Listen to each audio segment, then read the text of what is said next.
Hi, hello, and welcome again, everybody, to another unscripted episode of Natural Juan. And when I say unscripted, that means be prepared for me making a lot of mistakes. This time around, we're going to discuss the UNE, or the Universal NPC Emulator, owned by Rick Hammond and created by Zach Best, and with artwork by Matthew Vassey. So okay. But before all that though, I'd like to invite you all to subscribe to my channel and hit that bell for notifications. Also, special shout out to Mr. Jonathan Green, my patron in Patreon.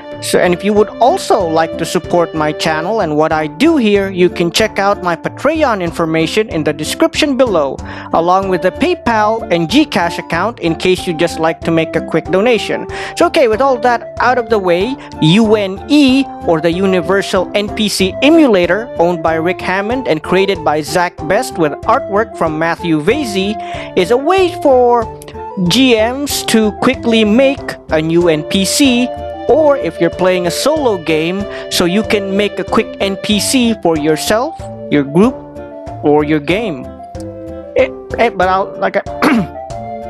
Anyway, NPCs, as we all know, are a vital part of tabletop role-playing games. Somebody has to be the merchant, right? Somebody has to sell items for the players. You need the quest givers, the people who want something done, the people who will tell you, oh, you gotta catch like 4 bears for me or something like that. Of course you need that. Also, you'll need to make NPCs as allies or maybe companions for your character, right? The problem is, for some people, it's really hard to make them, and the UNE is designed to make that easier. It's okay. The thing is about making NPCs is, if you have a GM, you can make it, your NPCs are kind of what they call pre-generated, wherein you have a purpose in mind for them. But when you're doing it solo or freeform, the problem comes in that you want your NPC to have a little more depth, especially if you're playing alone, because you want more personality for your NPC. So this is where it works. So as explained here, UNE is a supplement for any pen and paper role-playing game to help facilitate the creation and playing of a non-player character, NPC, to something with the depth of a true character. This means using the UNE, your character will feel more like a player character rather than just, an NPC. Now, when to use UNE? So the question is, who? This means that just what kind of NPC are you creating? As it says here, a neighbor steps outside as a PC is about to break into a home to reflect an increased difficulty to the breaking and entering action. See there? So, just what kind of person are you dealing with? Here's another example. A merchant of whom a PC requests an abnormal favor, a waitress used as an information delivery prop with whom a PC starts to flirt, or an enemy that is interrogated with unforeseen questions. See there? There's more. And using the UNE, this becomes a lot better. Now, here's some notes that you should take note of before we begin. As the developer notes, know your puppet. This means you have to know just what kind of character you're playing as, or what kind of NPC you have with you. I mean, if your NPC is a barbarian, well, let's not look down on barbarians in general, but for example, you have just a stereotypical barbarian.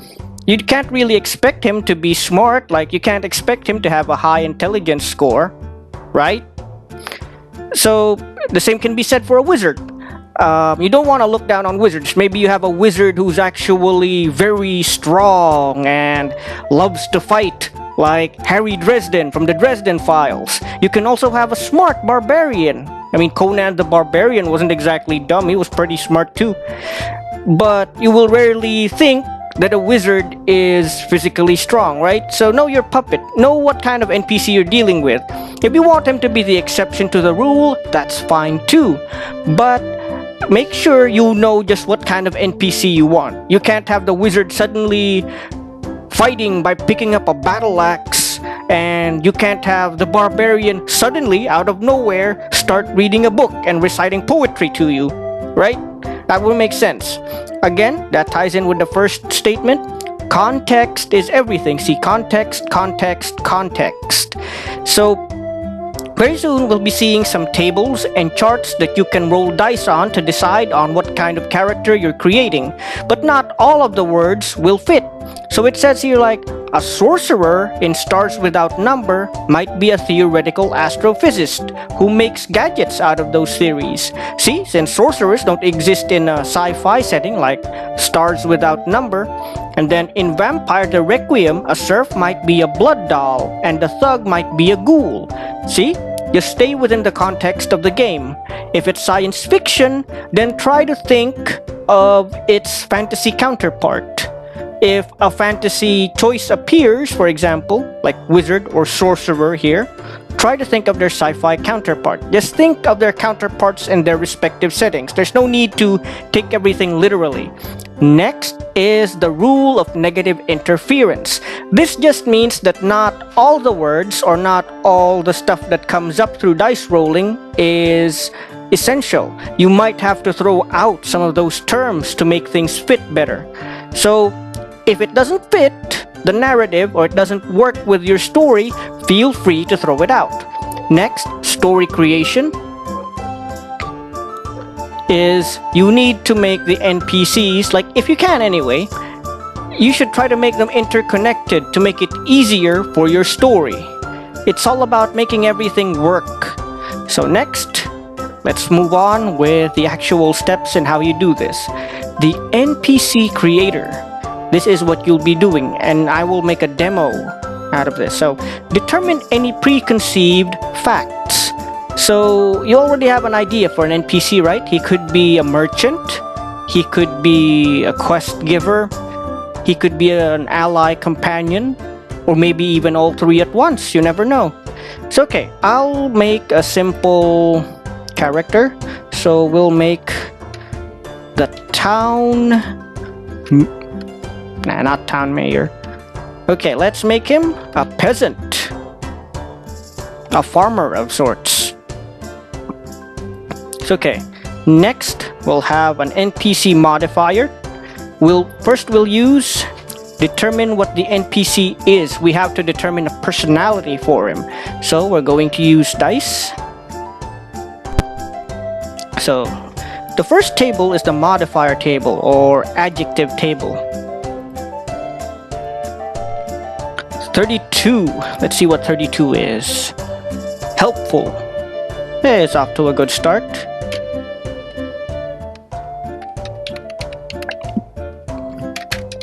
Helpful.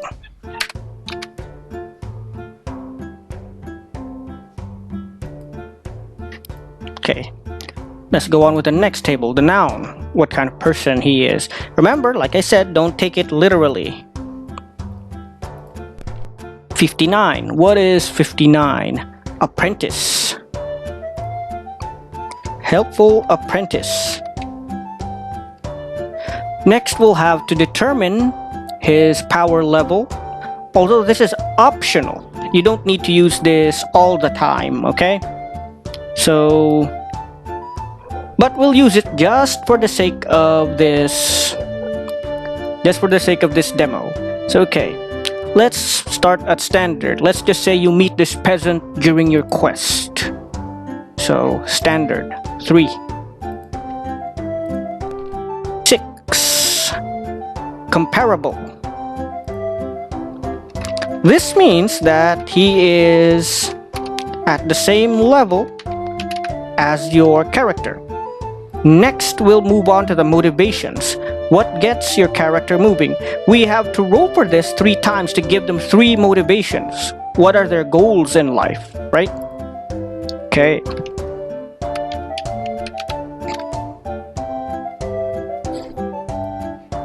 It's okay. Let's make it 2. So, 5 and 86. 5, oppress, and 86, oppress lies. for the next motivation.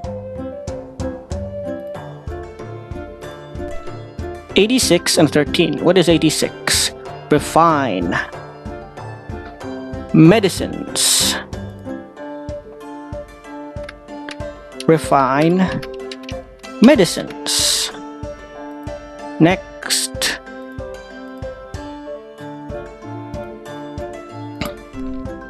$31.98. Guard old religions. Off to a good start. Okay, now that we have all this, we can start combining what we have here to create a character. So we have a peasant character, and he is a helpful apprentice. So here's what I think. He is a peasant who is helpful to the hero. Helpful to the hero / player, and wants to join him in his adventures. He is as strong as the hero. Next, his motivations: oppress lies. If we will look at his other motivations, one can say that maybe he's some kind of witch or a healer of some kind, and people give him a bad reputation. They say, oh, he's a witch or a warlock and he's gonna put a curse on us and stuff like that.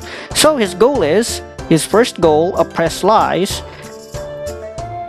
He wants to have a good reputation, because he doesn't want people gossiping about him and giving him a bad name. He fights the lies. So refine medicines can also mean he wants to find better ingredients to make folk medicine. See? The third part of his motivations is guard religions, uphold old traditions of healing. And there you have it, the bare bones of an NPC. Later on, maybe you can even... This is something I didn't do to start with. I'm really sorry. I wish I did this earlier. But you can also change their gender. Like maybe you actually want this character to be female, so he'll be... Yeah, I think it'll fit. Maybe not better, but at least to me anyway, it might fit a female character better. Female peasant. And then maybe because of the helpful apprentice personality, maybe they're a young female peasant. See? You can do that at the start, where you have